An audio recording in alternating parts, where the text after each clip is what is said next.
திருவாரூர் அருகே தனியார் மண்டபத்தில் ஆசிரியர் எடையூர் மணிமாறன் எழுதிய வித்தியாச படைப்பான தஞ்சை சமவெளி நாகரிகம் என்ற தலைப்பில் 50 நூல்கள் வெளியீட்டு விழா நடைபெற்றது. திருத்துறைப்பூண்டி பகுதியில் உள்ள எடையூர் மணிமாறன் எழுத்தாளர் ஆய்வு செய்து எழுதிய தஞ்சை சமவெளி நாகரிகம் 5 பகுதி நூல்களை தமிழ் புலவர் சண்முக வடிவேல் வெளியிட திருவாரூர் மாவட்ட ஆட்சியர் மோகனசுந்தரன் பெற்றுக்கொண்டார். விழாவில் கவிஞர் சிநேகன், தொலைக்காட்சி நெறியாளர் விஜயன் சிறப்பு அழைப்பாளராக கலந்து கொண்டனர். தஞ்சை சமவெளி நாகரிகம் புத்தகத்தில் 5 பகுதிகளில் உள்ளன. முதல் பகுதியில் இயற்தமிழ், 2வது பகுதியில் இசைத்தமிழ், 3வது பகுதியில் நாடகத்தமிழ், 4வது பகுதியில் அரசியல் துறை, 5வது பகுதியில் ஆன்மீகம் மற்றும் பிறந்துரை பற்றி 1799 ஆண்டு ஒன்றுபட்ட தஞ்சாவூர் மாவட்டமாக இருந்தபோது தஞ்சை, நாகை, திருவாரூர் மாவட்டம் முழுவதும் வாழ்ந்த மன்னர்களின் வரலாறு, அரசியல் மற்றும் பிற துறைகளில் சாதித்தவர்களின் வரலாறு மற்றும் அவர்களின் பூர்வீக இடங்களை ஆய்வு செய்து அனைத்தும் குறிப்பிடப்பட்டு உள்ளது இந்த புத்தகத்தின் சிறப்பாகும். தஞ்சை சமவெளி நாகரிகம் புத்தகம் பற்றி திருவாரூர் மாவட்ட ஆட்சியர் பேசியதாவது: ஒருங்கிணைந்த தஞ்சை மாவட்டத்தில் ஆய்வு செய்து அனைத்து துறை சார்ந்தவர்களின் வரலாற்று நூலை வெளியீட்டு விழாவில் பங்கேற்பதில் மகிழ்ச்சி அடைகிறேன் என தெரிவித்தார்.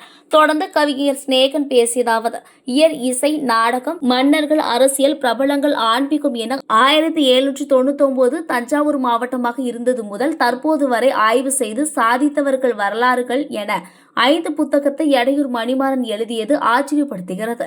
இந்த பதிப்பின் தாக்கம் இனி மதுரை சமவெளி நாகரிகம், திருச்சி சமவெளி நாகரிகம் என ஒவ்வொரு எழுத்தாளர்களும் ஆய்வு செய்து எழுத தூண்டுகோலை இந்த வெற்றியாகும். இந்த வெளியீட்டு விழா இந்த அரங்கத்தில் நடைபெறுவதை விட 5 பகுதி நூல்களுக்கு ஒவ்வொரு நாள் என ஒரு மாநாடு போல் இந்த புத்தகத்தில் அவர் ஆய்வு செய்து எழுதியவர்களை வைத்து நடத்துவது மிக சிறப்பானதாக இருக்கும் என பேசி பாராட்டினார். இவ்விழாவில் வேலுடையார் கல்வி குழும தாளாளர் தியாகபாரி, எக்ஸ்னோரா அமைப்பு தலைவர் செந்தூர் பாரி, புலவர் கோமல் தமிழமுதன், தாயுமானவன், தெய்வநாயகன், ரவி மற்றும் புத்தக ஆர்வலர்கள் கலந்து கொண்டனர்.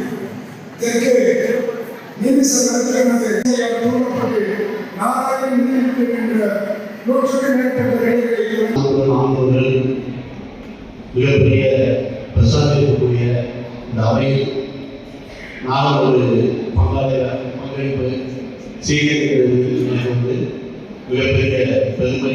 எவ்வளவு உழைப்பு, எவ்வளவு தேடல். அதனாலதான் சொன்னேன், 5 நாள் மாநாடாக நடத்தி இருக்கிறது. ஒவ்வொரு நாள் இயலுக்கு ஒரு நாள், இசைக்கு ஒரு நாள், நாடகத்துக்கு ஒரு நாள், ஆன்மீகத்துக்கு ஒரு நாள், அதுக்கப்புறம் அரசியல் பிற துறைகளுக்கு ஒரு நாள் என்று ஆய்வாளர்களை அழைத்து நாள் முழுக்க பேசினாலும் தீர்ந்தவராக இருக்காது. அவ்வளவு கொட்டி கேட்கிறது இந்த வண்டியை இந்த நூல் அவ்வளவு எப்போ ஒரு இடத்தை நம்ம படிச்சு ஞாபகம் வருகிறது. இயல், இசை, நாடகம் எனக்கு தொடர்றதுக்கான அத்தனை சாத்தியக்கூறுகள் இருக்கிறது. அதெல்லாம் பேசினா ஒரு 3 மணி நேரம் 4 மணி நேரம் நம்ம பேசலாம். ஆனால் அதுக்கான களம் இல்லை.